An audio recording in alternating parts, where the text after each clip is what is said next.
And thanks for staying with us. It's been a busy week in politics. A Florida Republican gubernatorial hopeful found himself mired in a racial controversy. A new poll shows the president's job approval is at an all-time low. And while Washington came together today to mourn the maverick of the Senate, the president was busy tweeting. Let's bring in our guest, Democratic strategist Joel Payne and former South Carolina Republican Party Chair Payne Dawson. Payne, let's start with what we were all watching this morning, and that was quite a gathering there at the National Cathedral. And though it went on a little bit longer than some folks thought it was going to, it ended. And again, tomorrow we'll see the actual burial. But today we saw stories, smiles and crying as well from many different folks. What did you think, Payne?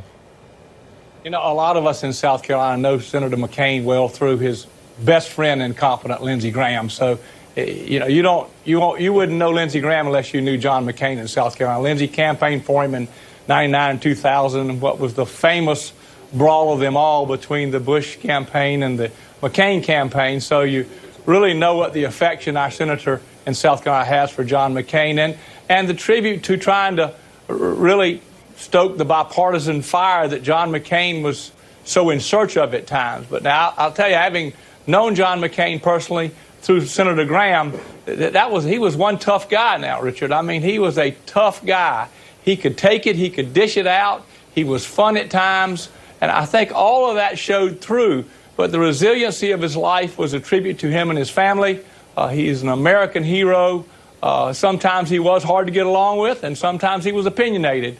But to my friend Lindsey Graham, the hearts and prayers of South Carolinians go out, because we've lost a true hero in American politics who really wasn't identified as a Republican or a Democrat. He was just identified as an American. Yeah, Joel, I wanted, before we get into some of the other items here, get your reflection also on today's service, because you saw every shade, if you will, in the audience of politics, both left and right. Yeah, and you know, I tweeted actually a couple of days ago that one day I'll be able to tell my kids and my grandkids I worked in the same Senate as John McCain. And I'm a Democrat. I'm somebody who would never agree with John McCain on any issue. But the feeling that you saw in that room today is the feeling that a lot of us who've worked in government, we were inspired to go into government because of people like John McCain. And it had nothing to do with his political beliefs. It's how he carried himself. It's his commitment to service. So it was beautiful to see that today. It was a clear rebuke, I think, of the current state of our politics and the current occupant of the White House. I think that was maybe John McCain's last laugh, as President Obama alluded to. Yeah, and trying to strike potentially a new tone going forward, even in death, right? Because he had put together those 30 some odd items on today's ceremony, much of which included, as I was mentioning, left and right, but also those for hymns, things that would bring in different ideas of coming together. In the meantime, there were some reflections coming from the White House, but not about this ceremony, and I'm going to shift to that. And as we were looking at, you know, those two parallel occurrences, what was happening at the National Cathedral, there was also the White House and the president tweeting this about a poll. Let me get to the poll first. It was the Washington Post ABC News poll in terms of job approval ratings. Approval 36%, disapproval 60%. Again, one of the highest numbers here, if not the highest, in the Washington Post ABC News poll in terms of disapproval.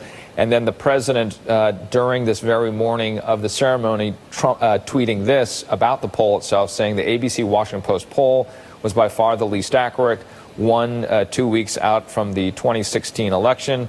I call it a suppression poll, but by election day, they brought us out of shame to about even. They will never learn. So again, questioning one of the established polls, though many were wrong overall because of the electoral votes. When it came to the popular vote, most were pretty close on, Payne. So you have this dichotomy of the same thing happening on the same morning here. Well, the polls were close in the election. I'll take up for most of the pollsters. There was an unknown factor out there when you're polling of what we call soft voters, or people who weren't going to vote that actually came and voted. 538 put out a aggregate of all the polls last week, and I think the president's sitting at about 41.5 approval rating. That's not a great number, but that's about the number he had running into the election. But overall, none of the news is really good for Republicans heading into the fall. And the reason why is this: the same reason Republicans won all over the country for 6 years during President Obama, is you don't have to do, and Joel knows this, you don't have to do a whole hell of a lot to motivate Democratic voters to go vote. Donald Trump's doing that for them. Republicans are going to have to put a hole in the dam and try to run really structural, smart U.S. Senate campaigns, and let's see what happens. But I'm not that optimistic, but a week in politics is a life every time, and we'll see.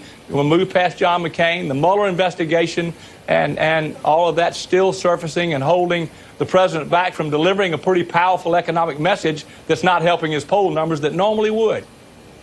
And Joel, so what's your thought about what this tells us where the electorate is, though? Because we're getting closer to November, certainly. Well, I think we're seeing that the president is trending the wrong way here. And this red wave that he keeps talking about, it's really a blue wave. And it's a blue wave against him. It's against his policies. It's against how he's carrying himself as the leader of the free world. The McCain funeral and his reaction to that as a flashpoint this week. I also think, too, it's interesting. Let's not forget, this is not a president that won by some landslide. He was the third choice of most Americans. The first choice being not voting, the second choice being Hillary Clinton. So all of the polls that he wants to cite, he wants to cite Rasmussen, which is historically inaccurate. These are actually very reflective of what the American people have consistently felt about Donald Trump, that he carried himself to a victory because he won strategically in a couple of states, but that he did not win by some resounding, electoral landslide. And so he does not have any credit to that type of a moral victory. And I think that we're going to see this November that people are going to come out against Donald Trump. He's going to be, as Payne mentioned, he's going to be the biggest catalyst for Democratic voters to come out, bigger than any Democratic issue point that we could pick.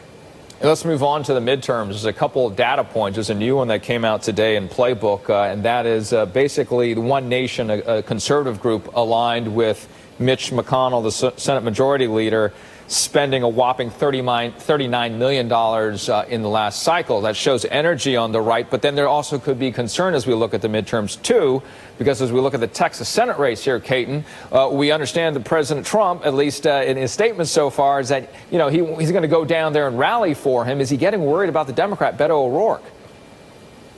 Well, I'm not sure how worried about the Democrat they are in Texas. I called in there yesterday, Richard, and people who really know what's on the ground in a state that's got 30 million people in it.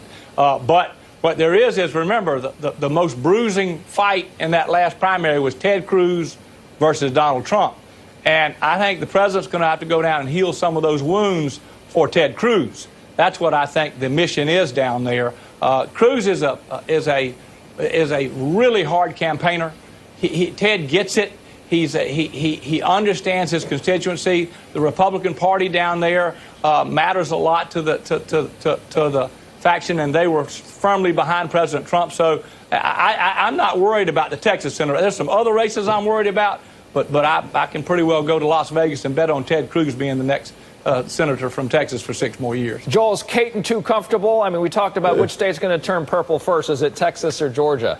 I tend to actually agree with Payne's assessment here of the race, although I would say this, it matters less what Payne thinks and more what President Trump thinks. And the fact that the president and his people 2 months before Election Day have to go to Texas to defend that shows right there where the state of the Republican Party is in this blue wave versus red wave that we're talking about. The fact that the president has to defend a Texas Senate seat shows that Beto O'Rourke is at a minimum making Republicans play defense for this seat, and that is a win in itself for Democrats because that's less money for Republicans to spend in West Virginia and Indiana and all over the country where Democrats are trying to defend seats. I've known Payne for a couple days. He's never too comfortable.